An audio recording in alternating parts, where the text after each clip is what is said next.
안녕하세요. 예. 먼저 지난주 복습부터 또 같이 해보면요.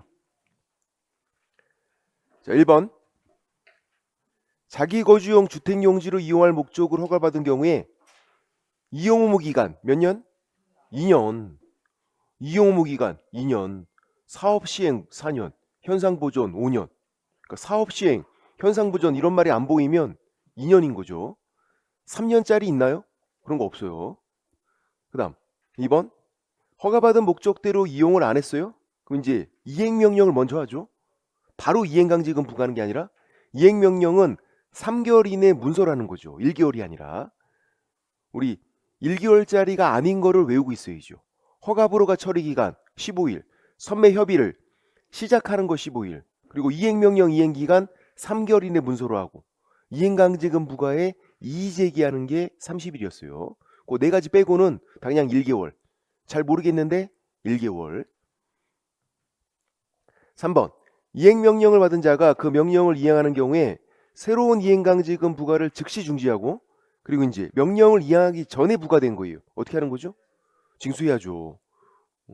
명령을 이행하기 전에 이미 부과된 거는 징수를 해야 될 거 아니야. 그 다음 4번. 분묘기지권. 제사를 지내는데 필요한 범위 내에서 인정되는 거예요. 제사를 지내는데. 그래서 분묘 기지에도 미치고 주위의 공지에도 미치고. 근데 이제 사성이라는 게 있어요. 이게 뭐냐면 모래 언덕이야. 이게 모래사자, 모래 언덕. 무덤 뒤에 반달 모양으로 이렇게 만들어 놓은 거. 여기는 미치지 않는다. 왜냐면 여기서 제사 안 지내잖아. 모래 언덕이라고. 분묘 뒤에 이렇게. 옛날 묘지들은 그런 게 있었어요. 좀 있어 보이게 하려고. 여기선 제사 안 지내니까. 5번. 이거 주의하셔야 된다 그랬어. 분묘기지권 존속기간이 30년이 아니라고. 이제 뭐랑 헷갈리면 안 돼요? 장사법. 장사법에서는 설치 기간이 30년이에요. 근데 지금 분묘기지권이잖아. 얘는 제사 지내면 그냥 쭉 가는 거다. 분묘가 존속하면 쭉 가는 거고, 분묘가 멸실하면 소멸하고, 멸실이 일시적인 멸실, 장마철이 잠깐 유실된 거 뭐 그런 거면 소멸하는 게 아니고. 그럼 6번. 분묘기지권을 시효 취득한 사람은 분묘기지권이 성립한 때부터 지료 지급할 의무가 있다. 성립한 때가 아니라 시효 취득은 토지 소유자가 지료를 청구한 날부터. 분묘에 대해서 특약 없이 토지를 양도했을 때 그때 분묘기지권 성립하고, 그때는 성립한 때부터. 시효 취득은 토지 소유자가 지료를 청구한 날부터. 7번. 자연장지예요. 자연장지 이거 잘 봐야 돼. 자연장지. 묘지가 아니에요 지금. 가족 자연장지를 조성하려는, 하려니까 이게 사전이에요. 한이 아니잖아. 하려는 사전. 그러면 해당 자연장지를 권하는 시장 등이 허가를 받아야 한다. 사전 허가가 아니라 신고죠. 그러니까 묘지인지 자연장지인지 잘 봐야 되고, 얘네들이 차이점이니까 문제가 나오면 여기서 나오겠다. 왜냐면 법인 똑같아요. 법인 묘지 사전허가, 법인 자연장지 사전허가, 개인 똑같아. 개인 묘지 사후신고, 개인 자연장지 사후신고 똑같아. 차이점. 가족종족 문중 자연장지는 사전신고, 가족종족 문중 묘지가 사전허가. 지금 자연장지니까 사전신고, 허가가 아니라 신고. 그 다음 8번. 뭐가 키워드예요? 키워드? 법인 묘지가 되게 키워드 같잖아. 아니라고. 매장한 자, 시신을 묻은 사람, 어디에 묻든지 간에 이거는 지금 장소, 부사, 주어는 시신을 매장한 자. 그러면 신고해야죠. 어디에 묻든지 간에 법인 묘지에 묻었어도 신고하라고. 법인 묘지를 만드는 게 아니다 지금. 법인 묘지를 만들 때는 사전 허가를 받는 거죠. 만들 때는. 만들어져 있는 법인 묘지에다가 시신을 묻었잖아. 신고하는 거죠. 9번은 뭐가 키워드? 그렇죠. 협의. 협의. 국가기관. 농지를 다른 용도로 쓰자고 국가기관끼리 협의한 거잖아. 협의는 국가기관. 그러면 이거는 농시증 면제가 되는 거죠. 그러니까 농지 전용 허가 신고라고 나왔는지, 이거는 국민인 내가 허가받고 내가 신고한 거. 나는 국가기관이 아니니까 농지증 필요한데 농지전용 협의는 국가기관 발급 면제가 되는 거다. 낚이면 안 되고. 10번 경매시에 농지증 필요한가요? 경매시에 농지증 필요해요. 필요해. 경매시에 농지증 발급 받아야 된다고. 경매시에 필요한데 매수 신청시가 아니라고. 경매 참여할 때 농지증을 내는 게 아니라 낙찰받고 매각 결정일까지 나중에 내는 거지. 그래서 두 가지를 기억하셔야 돼. 경매에서도 농지증 발급 받아야 된다. 면제 안 돼요. 근데 이제 언제까지? 매각 결정일까지 제출해야 된다. 경매 참여할 때 내는 게 아니라. 그 다음 11번 주거용 건축물 확인 설명서예요. 주택 유형이 단독주택, 공동주택 이렇게 두 가지만 있어요? 아니 세 가지. 주거용 오피스텔도 있어. 세 가지. 세 가지로 구분되어 있다. 그 다음 12번 주택임대차 중개의 경우에 관리비에 관리에 관한 사항이 적는 게 맞아요. 그러니까 이제 뭘 물어보나 제가 이거 주의하시라 그랬어. 주택임대차 중개에서 관리비를 설명을 해야 돼요. 주택임대차 중개할 때만 관리비 설명해야 된다. 그러니까 주택임대차에서 설명했으니까 임대차 확인 사항이 적을 것 같잖아. 그렇지 않다고. 관리에 관한 사항이 적으라고요. 두 가지 주의하셔야 돼. 주택임대차 중개할 때 관리비 설명해야 된다. 설명하고 적을 때는 어디 적어라? 관리에 관한 사항에 적어라. 임대차 확인 사항이 적는 게 아니라 임대차 확인 사항에는 부채 전체를 변제하자면 등신 그거 적는 거였어. 그게 뭔지 모르면 등신이야. 13번 현장 안내. 작년에 신설된 거 얘는 세부 확인 사항이 맞아요. 네, 세부 확인 사항인데 자료 요구는 안 되죠. 세부 확인 사항이지만 세부 확인 사항이 이제 5가지가 있는 거예요. 실제 권리 관계, 상태 2가지, 그리고 환경 조건이 있고 거기까지는 자료 요구가 돼요. 그리고 이제 현장 안내. 이것도 세부 확인 사항이다. 세부가 아니면 다 기본 그렇게 하는 거고. 14번 주거용 건축물 확인 설명서 중개 완성 당시 거래 금액이 아니라 중개 완성 전 거래 예정 금액. 무조건이야, 무조건. 확인 설명서 작성 방법에서는 무조건 중개 완성 전 거래 예정 금액, 중개 완성 시 거래 금액이 아니라. 그래서 취득세도 중개 완성 전 지방세법 내용을 확인하고 중개 보수도 거래 예정 금액 기준으로 계산을 하는 거고. 확인 설명서 작성 방법에서는 무조건이다. 15번 비주거용 건축물이에요. 건물이니까 소방이 있죠. 건물은 소방이 있어요. 상태니까 소방. 그러면 단독경보용 감지기인가? 아니에요. 단독경보용 감지기는 얘는 주택용 소방시설이에요. 주택일 때만. 아파트를 제외한 주택일 때. 단독경보용 감지기. 비주거용 상가 그러면은 비상벨 소화전으로 가는 거지. 그럼 질문. 단독경보용 감지기 주택일 때, 상가일 때 비상벨 소화전 자료 요구할 수 있나요? 자료 요구할 수 있죠. 상태잖아.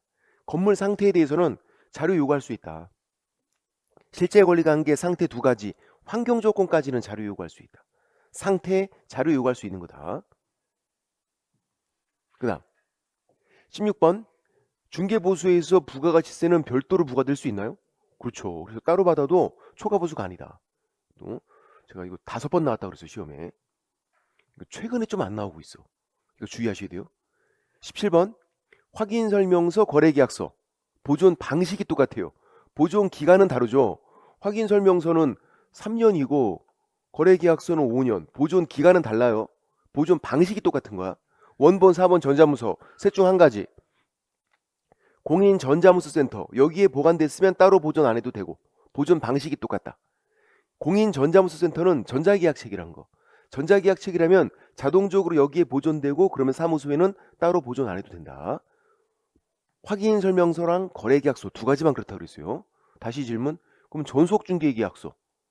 전속중개계약서 원본, 4번 전자문서 맞아요? 전속중개계약서 3년간 보존하잖아. 그거 아니라고. 그냥 전속중개계약서 3년 보존 끝. 원본, 4번 전자문서 그런 거 안 나온다고.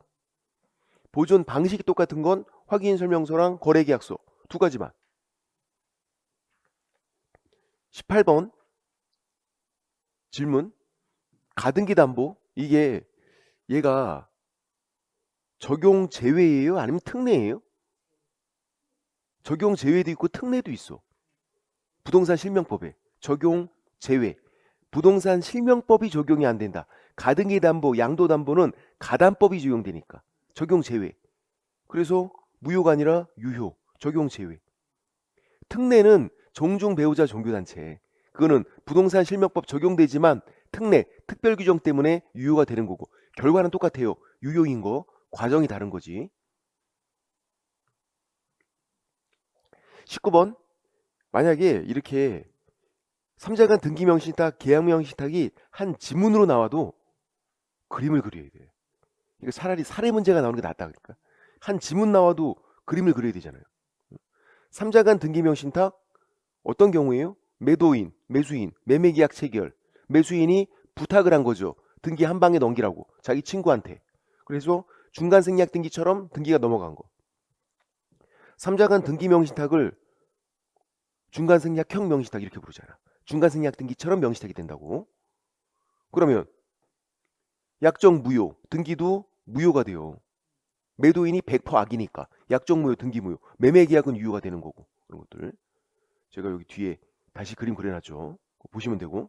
그럼 이제 매도인이 소유권자예요. 얘가 무효니까 다시 돌아가잖아. 무효 돌아가서 얘가 소유권자.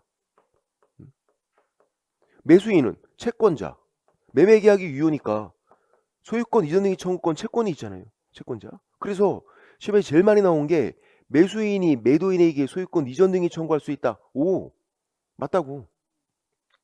매매계약이 유효니까 매수인이 매도인에게 소유권 이전 등기 청구할 수 있다. 맞는 건데 얘한테 지금 등기가 없잖아. 등기가 수탁자 명의로 넘어가 있잖아. 그러니까 채권자 대위에서 등기 말소 청구할 수 있다. 맞는 거죠. 요 두 가지가 맞는 표현. 3자간 등기 명신탁에서는 요 두 가지 시험에 제일 많이 나왔다니까. 매수인이 매도인에게 소유권 이전 등기 청구할 수 있다. 요거 O 맞는 거고, 그리고 또 매수인이 채권자 대위에서 등기 말소 청구할 수 있다. O. 그다음 20번 계약명의 신탁은 이제 어떤 경우인지가 이제 머릿속에 있어야 되는데 쉽지가 않죠. 그림 그려야 돼. 그래서 신탁자가 돈 대고 수탁자가 매수인 돼서 매매계약 체결한 거. 그래서 매도인 매수인 매매계약 체결하고 등기가 수탁자 명의로 넘어간 거. 신탁자는 돈 대고 이제 매도인이 통상적으로는 선이잖아요. 통상적으로 매도인이 선의일 수도 있고 악의일 수도 있어요. 그러니까 매도인에 대한 언급이 있다고. 문제나 지문에 알았는지 몰랐는지 써줘. 출제위원이. 그럼 이제 매도인이 선이면 누가 소유권자예요? 매도인이 선이면? 매도인이 몰랐대. 그러면 매매계약 체결한 매수인 수탁자가 소유권자. 매도인이 악이면 돌아가야죠. 무효니까 돌아가 다시 매도인이 소유권자. 그럼 매도인이 선이면은 매수인 수탁자가 소유권자. 악이면 무효니까 돌아가서 다시 매도인이 소유권자. 신탁자는 소유권 취득을 못하잖아. 매도인이 선이건 악이건 신탁자는 소유권 취득을 못한다. 20년간 점유했대요. 얘가 신탁자가. 점유 취득 시효. 안 된다고. 그것도. 매도인이 선이건 악이건 소유권 취득이 안 되는 사람이니까 소유권 취득이 안 되는 사람이 20년간 점유해도 그는 자주 점유가 아니다. 그래서 시효 취득도 안 된다. 신탁자는 수탁자에게, 그러니까 매수인에게 돈 된 거, 돈은 자기 돈이잖아. 매수자금 부당이득 반환 청구할 수 있는 거. 어렵다. 아침부터 집에 가고 싶다. 야, 야, 시작하자마자 집에 가고 싶은 건 오늘 안 오신 분들이 되게 부러워. 그런 거죠 뭐. 나중에는 저보다 잘하게 된다니까요. 그다음에 이제 오늘은 주임법 245페이지에서 주임법 주택임대차보호법 작년에 세 문제나 나왔어. 작년에 두 문제까지는 나온 적이 있었는데 세 문제는 처음이었어요. 보통 한 문제가 나오고 많으면 두 문제. 처음 나오는 게 이제 적용 범위고 얘는 제일 쉬운 거죠. 이 주임법에서 외울 필요 없어요. 법조문에 다 써 있어. 이름에 주택임대차보호법이니까 주택이 아니면 적용이 안 되고요. 임대차 보호법이니까 임대차가 아니면 적용이 안 되고 보호법이니까 보호할 필요가 없으면 적용이 안 되는 거예요. 법조문 제목에 써 있잖아. 그러니까 주택이 아니면 적용이 안 되니까 비주거용 건물은 적용이 안 되는 거예요. 주택이 아니잖아. 비주거용 건물은. 일부를 주거 목적으로 사용해도 적용이 안 된다. 근데 주거용 건물이라면 적용이 되는 거죠. 주거용 건물은 주택이니까. 그런데 주거용 비주용을 사실상 실제로 판단하죠. 등기부로 판단한다. 건축물 대장으로 판단한다. 그게 아니라 사실상 실제로 판단하고, 그래서 미등기 주택, 무허가 주택 그러면 적용이 돼요. 간단해. 주택이란 말이 보이면 얘는 100% 주거용 건물이에요. 적용돼요. 미등기건 무허가건 사실상 실제로 판단하고, 그리고 일시사용 임대차가 명백한 거, 이거는 보호할 필요가 없는 거죠. 놀러가서 민박 펜션 빌린 거 보호할 필요가 없다. 민박 펜션 빌리고 그런 거니까. 사용대차는 임대차가 아니니까 적용이 안 되는 거고, 사용대차는 뭐였어요? 그렇죠. 공짜로 빌리는 거. 이거는 보호할 필요가 없는 거죠. 임대차도 아니고. 그리고 가장 임차인, 이건 뭔데? 가장 1번 아버지가 임차인, 2번 무늬만 임차인. 무늬만 임차인. 임대차인 걸 꾸민 거잖아. 적용이 안 된다. 보호할 필요가 없는 거예요. 주임법을 왜 만들었는데?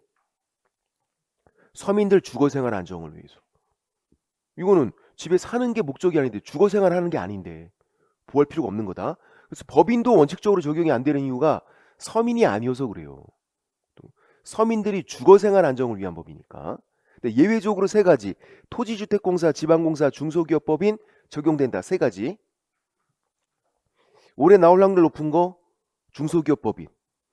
요 셋 중에서는 중소기업법인이 제일 많이 나왔어. 근데 또 작년에 판례까지 있네. 좀 이따 판례 설명드릴게요. 중소기업 법인 적용된다. 그 다음 미등기 전세, 채권적 전세는 이건 뭔데요? 같은 말인데, 미등기 전세, 채권적 전세는 전세를 사는 거예요. 그런데 등기 안 하고 전세를 살아요. 보호를 해줘야지. 얘 보증금 떼면 어떡해. 보호를 해줘야 된다. 외국인도 보호를 해줘야 되잖아요. 보호할 필요성이 있으면 적용이 되는 거예요. 외국인도 보증금 떼면 어떡해. 미성년자, 아니 보호를 해줘야지. 얘는 뭐 보증금 떼도 되는 거야?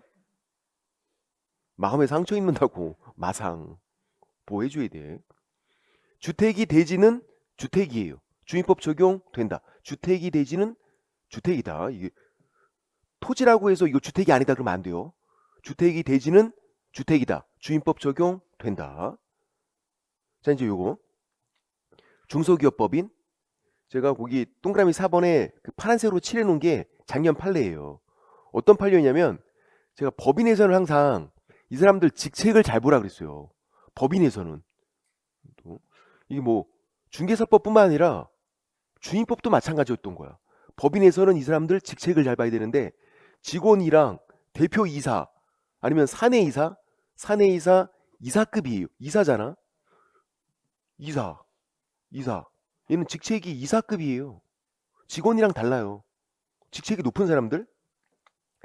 주임법에 뭐라고 돼 있냐면, 중소기업법인은 직원 명의로 주민등록을 해라 이렇게 돼 있어. 주임법에 직원 명의로 하래. 근데 어떻게 했냐면 대표이사 명의로 주민등록을 한 거야. 아니면 사내이사, 이사급 명의로. 안 된다는 거죠. 왜? 법에 직원 명의로 돼 있잖아요. 직원 명의로. 법조문에 직원이랑 이사급은 다른 건데. 그래서 만약에 대표이사 명의로 주민등록이 된 경우에도 중소기업법인은 대항력을 취득한다. 아니라고요. 적용 안 된다고. 대항력 안 생기고요. 그리고 주임법이 적용이 안 되니까 계약갱신 요건 그런 것도 인정이 안 되는 거야. 누구 명의로 해라? 직원 명의로 해라. 얘는 쉬우니까 나올만 하잖아. 요거 직책이 다른 것만 알고 있으면 되니까. 됐고. 그다음에 이제 제3자에 대한 대항력.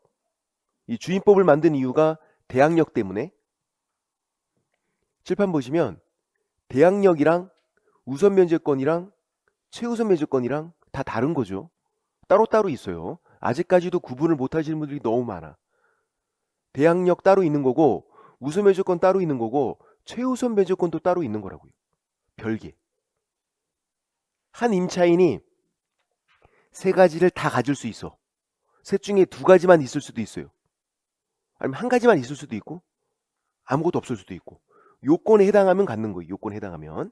자, 먼저 대항력은 언제 문제가 되냐면 집주인 바뀌었을 때, 뭐 매매로 바뀌든 경매로 바뀌든 집주인 바뀌었을 때 새로운 주인이 나가라 그러는 거예요. 야, 임차인 너 나가. 대항력 없으면 나가는 거고, 대항력 있으면 안 나가도 돼. 그리고 대항력의 두 번째 의미는 이게 더 중요한데, 그 새로운 주인에게 보증금 달라고 하는 거예요. 대항력이 없으면 나가면서 전 주인 찾아가서 보증금 받아야 돼. 야, 이거 쉽지 않잖아. 그러니까 대항력 있으면 나가. 안 나가도 되고, 그 새로운 주인에게 보증금 달라고 하고, 새로운 주인이 보증금 안 주면 안 나가면 되고. 대항력. 어떻게 하면 생기냐면 등기하면 생겨요. 등기하면 그날부터 바로 생겨. 임대차 등기하면. 등기를 안 해주잖아. 그래서 이제 주인법을 만든 거죠. 등기를 안 해주니까. 그러면 등기가 없어도 주택인도 집에 살고 있는 거예요. 주민등록은 전입신고예요. 이거는 이제 대항요건 이렇게 불러요. 대항요건. 집에 살면서 전입신고를 하면 다음날부터, 다음날이 다음날 0시, 다음날 0시부터 대항력이 발생해요. 새로운 주인이 나가, 안 나가도 되고 새로운 주인에게 보증금 달라고 해도 돼. 등기하면 언제 생긴다고요? 바로 생긴다고. 그날부터. 낚이면 안 돼. 그것도 한번 정답으로 나왔었어요. 등기했는데, 임대차 등기했는데 다음 날부터 대항력 발생한다. X. 등기하면 바로 생기고, 등기가 없을 때. 확정일자가 요건인가요? 확정일자는 계약세 도장 받는 건데 요건이 아니에요. 확정일자는 우선매조건 요건이야. 이 확정일자란 말이 보이면 무조건 가서 적어놔야 돼. 확정일자 밑에다가 우선매조건 딱 적어놔야 돼. 확정일자는 100% 우선매조건. 왜냐하면 대항력 요건도 아니고요, 최우선매조건 요건도 아니에요. 확정일자 보이면 무조건 적어놓으라고, 문제를 풀 때. 그래야 실수를 안 하니까. 확정일자는 우선매조건. 우선매조건, 최우선매조건은 경매, 공매 시에, 그냥 경매로 할게요. 경매 시에 문제가 돼요. 대항력은 집주인 바뀌면 문제가 되는데, 매매로 바뀌든 경매로 바뀌든. 우선매조건, 최우선매조건은 매매에서는 전혀 문제가 안 된다고. 경매. 자, 질문. 대항력, 경매로 집주인 바뀐 거예요. 경매로. 그럼 대항력 누구한테 주장하는 거야? 임차인이 대항력이 있대. 근데 이제 경매로 집주인 바뀌었어요. 대항력을 누구한테? 낙찰자한테. 낙찰자가 새로운 주인이잖아. 대항력은 새로운 주인에게 주장하는 거다. 경매에선 낙찰자, 매매면 매수인. 경매라고 해서 대항력을 법원 가서 판사한테 주장했다가는 그거는 진짜 쌍욕 들어먹어. 그거 아니다. 법원 가서 달라고 하는 건 이 두 가지예요. 우선매조건, 최우선매조건이 이제 그 집이 경매로 넘어갔을 때 법원 가서 배당 요구를 하는 거야. 달라고 하는 거예요. 그건 이제 경매 시 문제가 되는 거고, 확정일자 우선매조건 경매에서 누구보다 후순위보다, 선순위보다 먼저 받는 게 아니에요. 이 우선이 후순위보다 우선 받는다 그거야. 그러니까 3순위 임차인이면 4번, 5번보다 먼저 받는다고. 3순위인데 1번보다 먼저 받는 게 아니라고요. 선순위보다 1번 저당권보다 먼저 받는 거는 이 최우선 매조건이에요. 그거는. 우선 매조건은 경매에서 후순위보다. 자, 최우선 매조건은 확정일자 요건 아니에요. 확정일자는 무조건 우선 매조건. 근데 확정일자 받아두면 더 좋아. 그러면 이제 확정일자를 받아두면 최우선 매조건도 있는 거고, 확정일자 받았으니까 우선 매조건도 또 생기는 거예요. 그치? 요건이 아니라는 거지, 받아두면 유리하다. 두 가지가 다 있는 게 좋잖아. 최우선 매조건은 경매가 들어가기 전에 대항요건, 전입신고만 갖추면 돼요. 경매가 들어가기 전에. 내 보증금이 소액이면 보증금 중 일정액, 서울에서 1억 6,500 이하일 때 5,500까지 보증금 중 일정액을 선순위보다 먼저 받는 거예요. 경매에서. 자, 단어 보고 눈치를 채야 돼. 제가 확정일자 나오면 100% 우선매조건 그랬어요? 출지연이 친절하게 최우선매조건 써주면 고마운데 이거 잘 안 써줘. 요 말을 써줘. 보증금 중 일정액. 그러면 요거는 또 100% 최우선매조건이야. 보증금증 일정액 요 말이 보이면 또 적어놔야 돼. 최우선 면제권. 소액임차인 이런 말이 보이도 최우선 면제권. 근데 소액임차인 이런 거 나오면 금방 또 눈치를 채 우리가. 그러니까 보증금증 일정액 요 단어 나오면 최우선 면제권. 단어 보고 눈치를 채야 돼요. 확정일자 우선 면제권 경매에서 후순위보다. 보증금증 일정액 최우선 면제권 경매에서 선순위보다. 법조문에는 다른 담보물권자라고 되어 있는데 여기에 선순위가 포함돼서 선순위보다도 먼저 받는 거예요. 내가 3순위 임차인인데 1번 저당권자보다 먼저 받는 거라고. 보증금 중 일정액을. 그러니까 이제 보증금 전부 다를 다 못 받으니까 확정일자 받으면요. 우선매주권이 또 생기잖아. 그럼 그걸로 또 받으면 되죠. 그러니까 확정일자가 요건이 아닌 거지 받아두면 유리하다. 자, 경매에서 문제가 되죠. 매매에서는 얘네들이 안 나오니까 매매에서는. 경매에서. 그래서 경매에서 대항력. 다음 페이지 있죠? 다음 페이지 제가 사례를 만들어놨는데 이거예요. 임차인 대항요건 갖췄어. 집에 살면서 전입신고했어요. 확정일자도 받았어요. 그리고 후순위로 저당권이 설정됐어요. 그리고 3번 임차인이 또 들어왔어요. 1번, 3번은 다른 사람이에요. 역시 집에 살면서 전입신고도 했고 확정일자도 받았고 이 상태에서 이 집이 경매로 넘어갔어요. 이제 경매 끝났네. 낙찰자가 3번 임차인한테 나가래. 대항요건 갖추고 있는데 집에 살면서 전입신고 했는데 3번 임차인한테 야 너 나가야 돼. 대항력이 없어. 왜 그러냐면 경매에서 저당권이 소멸되면서 밑으로 다 그냥 죽여버려. 경매에선 그래요. 저당권 밑으로 그냥 다 소멸이야. 대항력이 없어. 대항요건도 중요하지만 경매에서는 순위도 중요해. 저당권 위에 있어야 돼. 얘 저당권 밑에 있잖아. 저당권이 죽으면서 같이 그냥 소멸돼 버려요. 대항력 없어. 나가는 거야. 근데 이제 확정일자 받았네. 확정일자? 뭐가 있어요? 우선매주권. 제가 확정일자 나오면 무조건 적어놓으라고 했잖아. 우선매주권. 그거는 있어. 어휴 다행. 대항력은 없는데 확정일자 우선매주권이 있다고. 주장하는 상대방이 완전 다르잖아요. 대항력은 낙찰자에게 주장하는 거. 그건 없다고. 근데 확정일자 받아서 우선매주권 법원 가서 배당 요구 달라고 할 수 있다고요. 그렇게 했어요. 주세요. 배당 요구를 했어. 그러면 일단 최우선 매주권은 살짝 빼고 우선 매주권만 3번 임차인인데 2번 저당권보다 먼저 주는 거예요? 아니잖아. 우선 매주권은 선순위보다 먼저 받는 게 아니라고요. 4번, 5번보다 먼저 주는 거야. 그럼 이제 이런 일이 생겨. 경매에서는 그걸 어려운 말로 우리가 흡수배당 이렇게 불러요. 흡수배당. 빠른 놈이 다 가는 거야. 빠른 놈이 자기 채권을 만족할 때까지 다 쪽쪽쪽쪽쪽 다 빨아먹어. 그 남은 찌끄레기 넘기는 거예요. 그러니까 얘가 다 가져. 얘가 빠르잖아. 빠른 애가 다 갖고 남은 찌끄레기 있으면 그거 넘기면 얘는 그 찌끄레기를 받는 거예요. 만약에 얘가 다 받고 남는 게 없대요. 그럼 얘는 못 받는 거예요. 우수매주권이 있어도 못 받을 수도 있어. 법원에 돈이 없으면. 선순위가 다 가는 거니까. 흡수배당. 그럼 이제 만약에 얘가 다 받고 한 100만 원 남아서 100만 원을 밑으로 넘겼어요. 얘 100만 원을 받은 거예요. 100만 원을. 그럼 잔액은 어떻게 하는 거야? 잔액을 낙찰자한테 야 낙찰자 잔액 좀 내라. 그런 건가요? 아니에요. 얘는 3번 임차인은 낙찰자에게 뭔가 주장이 안 된다니까. 낙찰자가 나가는 거예요. 나가면서 그 낙찰자에게 보증금 달라고 할 수도 있는 게 아니라고. 대항력이 있을 때 새로운 주인에게 보증금 달라고 하는 거잖아.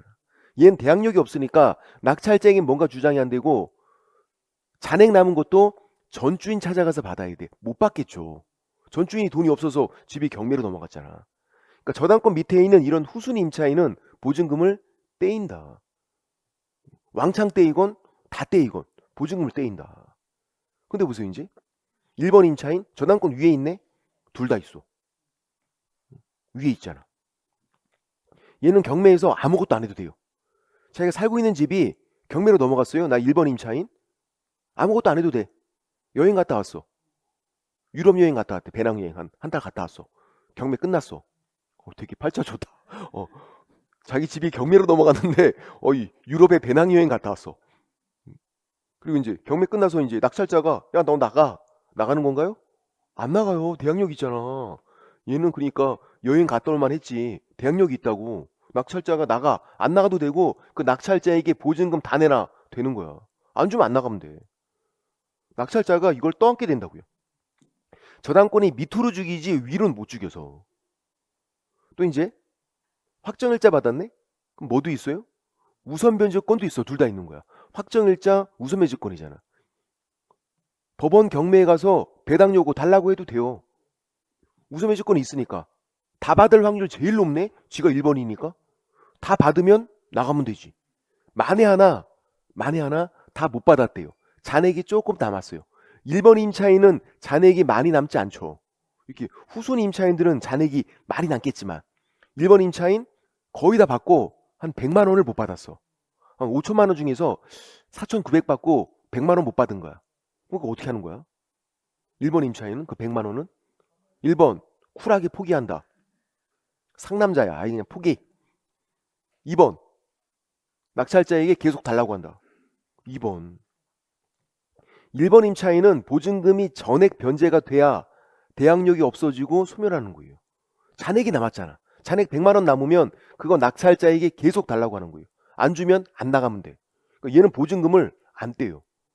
경매에서 아무것도 안 하고 경매 끝난 낙찰자에게 다 달라고 해도 되고 또 우수매 조건도 있으니까 법원 경매에 참여해서 달라고 해서 다 받으면 나가면 되고 잔액 남으면 잔액은 또 낙찰자에게 계속 대항할 수 있는 거고 낙찰자가 잔액 안 주면 안 나가면 되고 보증금을 안 떼인다.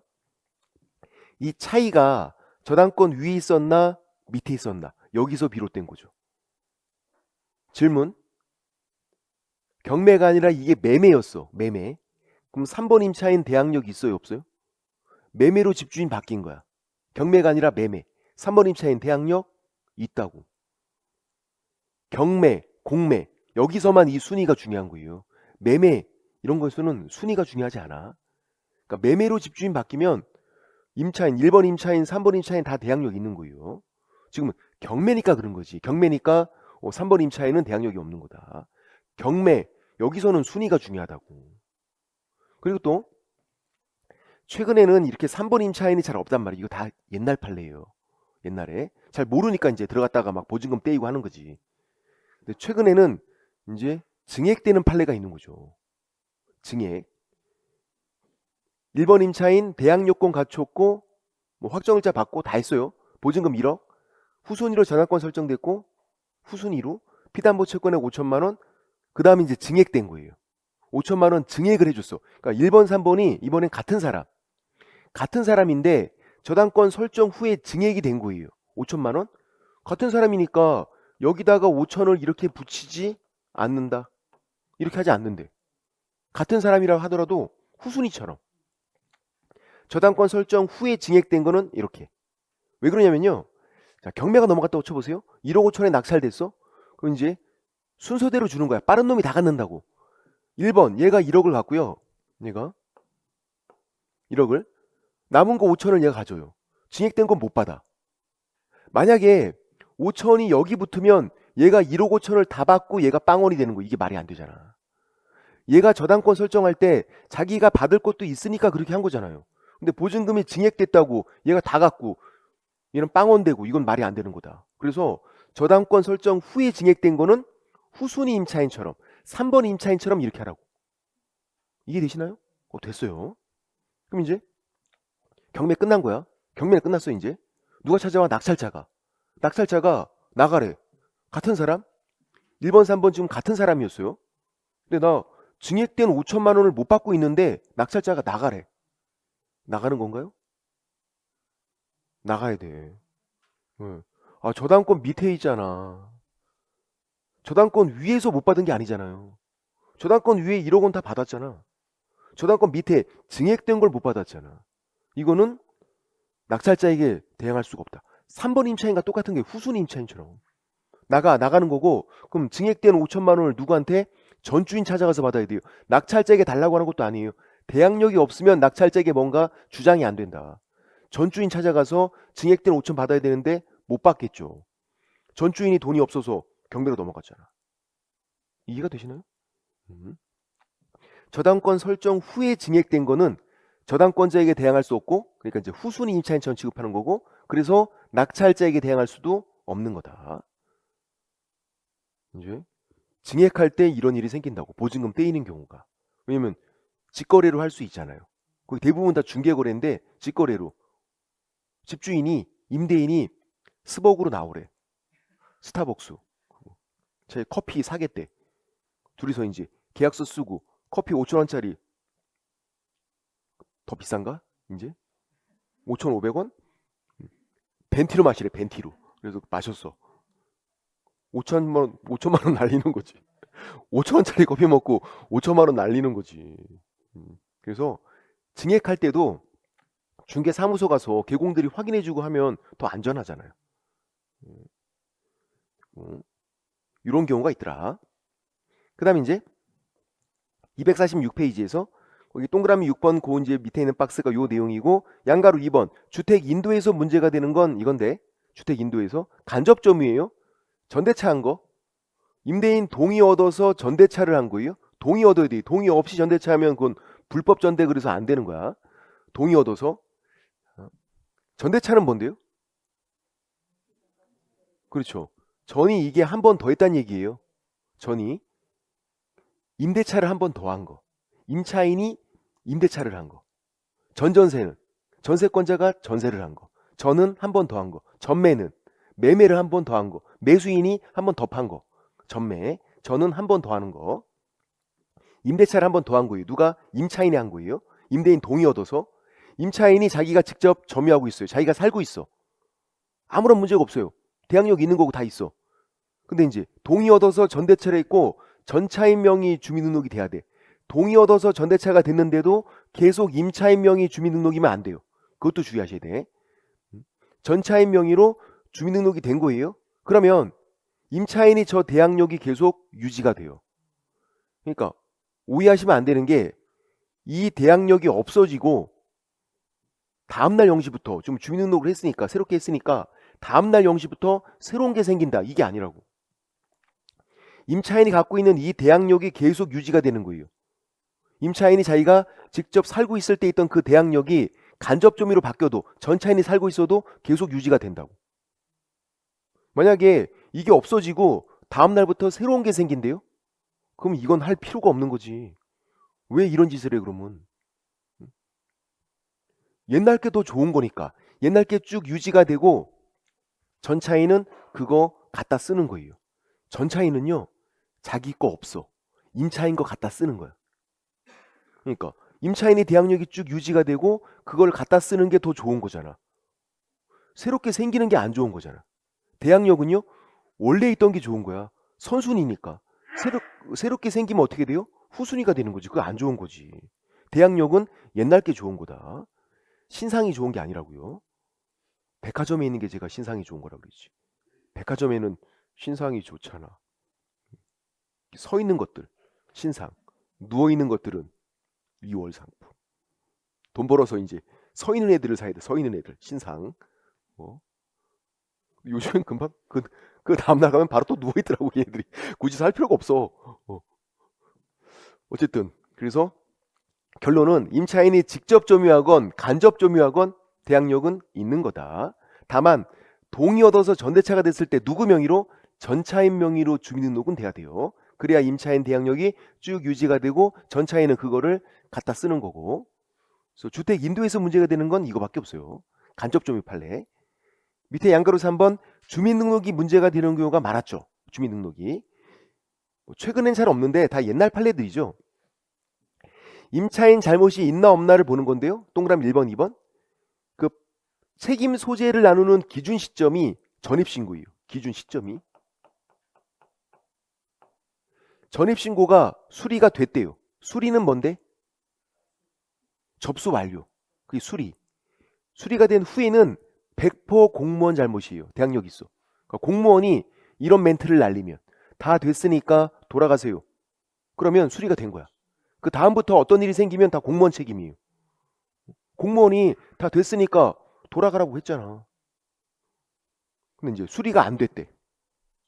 전입신고서를 받고선 돌려주는 거. 다시 적어오세요. 이런 식으로. 그러면 그때는 임차인 잘못도 조금은 있는 거예요. 대항력이 없어. 그러니까 판례는 공무원 잘못이랑 임차인 잘못을 이렇게 비교를 해서 야, 요거는 공무원 잘못이 훨씬 크다. 대항력이 있고 이렇게 하지 않아. 그렇게 하지 않아요. 그냥 객관적으로 봐요. 그냥 봐서 임차인 잘못이 조금이라도 있다. 진짜 조금이라도. 그럼 대항력이 없어요. 왜냐면 아주 간단한 방법으로 등기한 것처럼 그런 대항력을 인정해 주잖아. 그러니까 임차인이 완전 무결해야 돼. 잘못이 조금이라도 있으면 안 돼요. 이거 보세요. 공무원이 전입신고서를 돌려준 거라니까? 다시 적어오래. 원래 게 맞았어. 다시 적어온 게 틀린 거야. 그러니까 공무원 잘못이 99%, 99.9%. 임차인은 그냥 다시 적어온 거밖에 없어. 근데도 전입신고가 수리가 안 됐기 때문에 대항력이 없대요. 임차인 잘못이 있다는 거야. 이렇게 했어야 돼. 다시 적으라고 했을 때 한 번만 더 확인해 주세요. 이렇게 했어야 돼. 아, 그런가요? 귀가 너무 얇잖아. 그것도 잘못이야. 그러니까 이거 황당하지. 이 임차인은 얼마나 불쌍해. 원래 게 자기가 적은 게 맞았는데 공무원이 다시 적어라고 해서 적은 게 틀려갖고 지금 대항력 없어서 얘 보증금 다 날렸다고. 얘는 어떻게 해야 돼? 방법이 없어. 주민센터 뒤에 숨어있다 그냥 팍 가. 그밖에 없어. 방법이 없잖아. 너 화가 나잖아. 보증금 날렸는데. 방법은 그거밖에 없다. 어쨌든 그래서 책임 소재 나누는 기준 시점이 전입신고 수리가 됐으면 100% 공무원 잘못 대항력 있는 거고, 수리가 안 됐으면 임차인 잘못도 조금은 있어서 대항력이 없는 거다. 그렇게 하는 거고요. 거기 양가로 3번에 동그라미 2번에 예가 쭉 나오는데 예에서 두 번째 줄에 건축 중인 건물, 이것도 읽어보면 황당해요. 건축 중인 건물에 들어갔고 나중에 주택 표시가 달라진 거예요. 임차인이 주택 표시를 바꾸거나 한 게 아니라고요. 잘못이 없어 보이지만 대항력이 없대요. 왜냐하면 건축 중인 건물이어서 그래. 정상적인 건물에 들어간 게 아니라 건축 중인 건물에 들어갔으면 건축이 완료가 됐대요. 그럼 어떻게 돼? 임차인은 확인을 해봐야지. 정말 제대로 된 건가 확인을 해야지. 확인하지 않은 그런 잘못이 있다는 거예요. 또 큰 잘못이 아니라 조금만 잘못이 있어도 대항력은 그냥 없어지는 거다. 그리고 3번 4번은 뭐 쉬운 거죠. 단독주택, 다가구는 단독주택이요. 지번까지만 정확하게. 다세대는 공동주택이요. 아파트 연립주택은 당연히 공동주택이고 다세대도 공동주택, 다세대. 동호수까지 정확하게 해야 된다. 최근까지 계속 나오는 거 보면 틀리시는 분이 있다는 얘기야. 다가구는 단독주택, 다세대는 공동주택. 그것만 주의하시면 되고.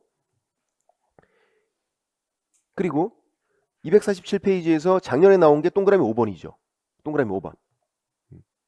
배우자, 자녀, 가족 명의 주민등록도 포함된다. 그러니까 임차인이 자기 명의로 안 하고 배우자, 자녀 명의로 했대요. 괜찮대. 상관없대. 그러니까 함께 살고 있는 가족이면 상관이 없대요. 그래서 이런 경우에요.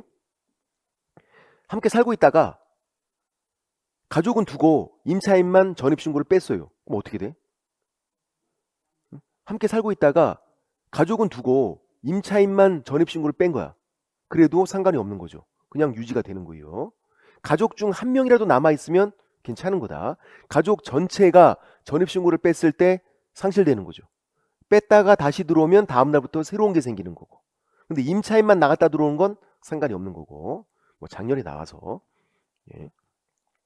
이제 동그라미 6번. 요거는 민법에서도 잘 나와요. 동그라미 6번이. 내용이 좀 어렵다는 얘기야. 좀 내용이 어려워 보이는 거는 민법에서 잘 나와. 민법. 매도인, 매수인 매매계약 체결했어요. 그리고 매수인이 임대인 대해서 임대차 계약 체결했어요. 별 문제가 없죠 이제. 그리고 임차인 대항요건 갖췄어. 집에 살면서 전입신고하고 다 했어요. 근데 이제 어떤 문제가 생겼냐면 저 매매계약이 해제가 된 거예요. 그러면 돌아가요. 소유권이 돌아가서 매도인이 소유권자가 된 거야. 무효 돌아가고요. 취소도 돌아가고 해제가 돼도 바로 돌아가. 그래서 매매계약이 해제가 되는 바람에 매수인이 소유권 취득을 못하고 다시 돌아가서 매도인이 소유권자가 된 거예요. 이제 문제가 생긴 거잖아. 임차인 입장에서는. 왜냐하면 임차인은 매수인과 계약을 했는데 소유권이 돌아가는 바람에 집주인이 바뀌었잖아. 그러니까 집주인이 바뀐 상태가 됐다고요. 그럼 이제 대항력 있는 건가요? 있는 거죠. 경매, 공매가 아니니까 순위가 중요하지도 않잖아. 대항력은 얘는 집주인만 바뀌면 문제가 된다니까. 매매로 바뀌든 지금처럼 매매 계약이 해지가 돼서 바뀌든 집주인만 바뀌면 문제가 되는 게 대항력이다. 경매, 공매 시에는 순위가 중요한데 이건 경매, 공매도 아닌 거고. 그러니까 이제 저 매도인이 나가래. 안 나가도 돼. 대항력이 있으니까. 그리고 이 매도인한테 야 보증금 내놔. 된다고. 대항력이 있으니까. 결론. 판례는 임대차 계약을 반드시 소유자랑 체결할 필요 없대요. 계약 체결할 권한이 있으면 된대. 매매 계약 해제 시에 이 매수인 얘는 권한이 있어요. 계약 체결할 권한이. 왜 그러냐면 돈 다 주고 매매 대금 다 주고 얘는 등기까지 받아왔었어. 그 정도 외관을 갖추면 계약 체결할 권한이 있는 거다. 돈 다 주고 등기까지 받아왔으니까. 근데 이제 최근 판례에서 경매에서 최고가 매수 신고인이 있네? 이건 또 뭐 하는 사람이야? 경매에서 최고가 매수 신고인. 가장 높은 금액을 적어서 낙찰받은 사람이에요. 최고가. 최고가를 적어서 낙찰받은 사람. 얘는 권한이 없어요. 왜 그러냐면 돈 안 냈잖아. 얘는 가장 높은 금액을 적어서 낙찰받은 상태지 돈을 안 냈다고. 판례 표현도 얘는 돈을 안 냈다. 얘랑 다르다. 이 매매계약 해제 시의 매수인과 다르다. 얘는 돈 다 주고 등기까지 받아왔다니까. 얘는 돈 안 냈다니까. 가장 높은 금액 적어서 낙찰만 받았다고. 그래서 결론은 임대차 계약을 반드시 소유자랑 체결할 필요 없다. 계약 체결할 권한만 있으면 되는데 매매계약 해제 시의 매수인은 그런 권한이 있는 사람이다. 근데 경매에서 최고가 매수 신고인은 그런 권한이 없다. 최고가 매수 신고인과 계약 체결했으면 주인법이 적용이 안 돼요. 대항력, 우수매 조건 그런 거 인정이 안 된다고. 권한이 없는 사람과 계약을 해서 얘는 돈을 안 냈기 때문에 그 내용을 제가 적어놨고 민법으로도 잘 나온다. 이게 동그라미 6번이. 동그라미 7번도 민법에서 잘 나오죠. 얘도. 7번까지 볼게요. 자, 점유계정과 대항력인데 점유계정은 뭐예요? 매도인이 임차인 되는 거. 팔고선 거기 바로 그냥 세를 사는 거. 이사 안 나가고. 내가 집주인으로 살다가 팔고선 이제 임차인으로 계속 사는 거. 우리 중개보수 할 때 했었잖아. 그거예요. 매도인이 임차인 된 거. 그럼 이제 소유권자가 집을 팔고선 임차인 된 거야. 얘는 이 집에 계속 살고 있어요. 이사를 나간 적이 없어. 계속 살고 있고. 그러면 내가 집주인일 때는 대항력 필요 없네. 내가 집주인이니까. 내 위치가 지금 임차인으로 바뀌었다고. 팔고서 지금 임차인 됐다고. 그럼 대항력이 필요해. 그 대항력 언제 생기는데? 응? 일단 등기가 없으면 대항력은 전입신고하면 다음날 용시. 대항력은 주인법에서 집에 살면서 집에 살고 있잖아요. 전입신고하면 다음날 영시 생긴다고. 근데 얘 전입신고를 언제 했어? 옛날에 했잖아. 얘는 이 집에서 이사를 나간 적이 없다니까요. 소유자로 살 때 그 옛날에 했었어 전입신고를. 그러면 그 옛날 다음날 영시에 대항력이 생겼었다. 이게 말이 안 되잖아요. 얘는 이 집에 계속 살고 있고 전입신고는 옛날에 했다고. 그럼 전입신고한 다음날은 말이 안 된다. 그땐 얘가 소유자인데. 그래서 이때는 집을 팔았으니까 매수인에게 소유권 이전 등기를 해준 날, 소유권 이전 등기일 다음날이에요. 다음날이 다음날 영시. 다음날은 다음날인데 전입신고한 다음날이 말이 안 된다는 거야. 그것만 이해가 되면 돼. 전입신고를 옛날에 했으니까. 그래서 소유권 이전 등기일 다음날, 다음날 영시. 매수인에게 등기를 넘겨준 날, 다음날 영시에 대항력 발생한다. 이해가 되시나요?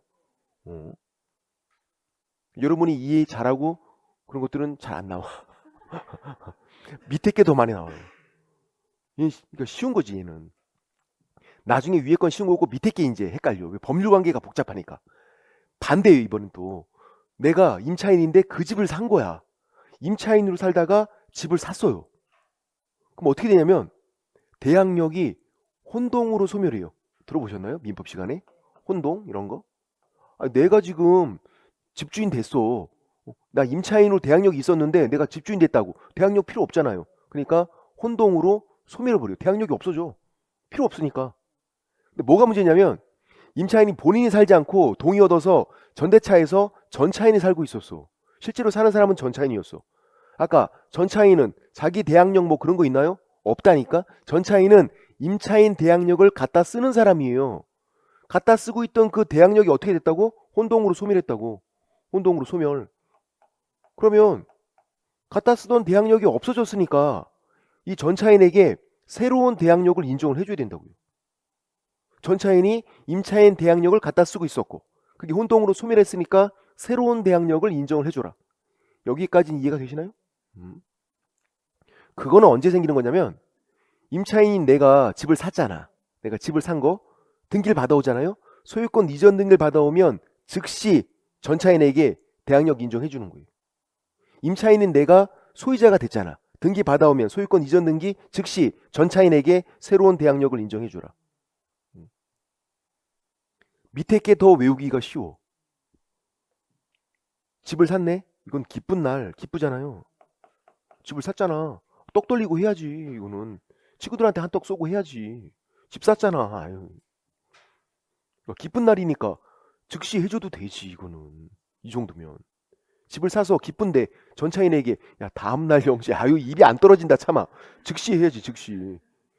요거는 그렇게 기쁜 게 아니에요. 망해갖고 지금 임차인 됐는데 이게 뭐가 기뻐. 나 집주인으로 살다가 이제 임차인 됐는데 물론 남들은 내가 계속 집주인인 줄 알아. 계속 살고 있으니까. 이웃들은. 그렇지만 망했잖아 위에 거는. 밑에 거는 기쁘다. 기쁘니까 즉시. 두 가지가 있으면 한 가지만 정확하게 기억해도 된다. 밑에 게 더 외우기가 쉽잖아요. 임차인이 소유자 되면 기쁘다. 기쁘니까 소유권 이전 등기 받아오면 즉시 전차인에게 대항력 인정해줘라. 그런 내용이고. 됐고 이제 좀 쉬었다가 확정일자 우선 매주권부터 들어가겠습니다. 좀 쉴게요.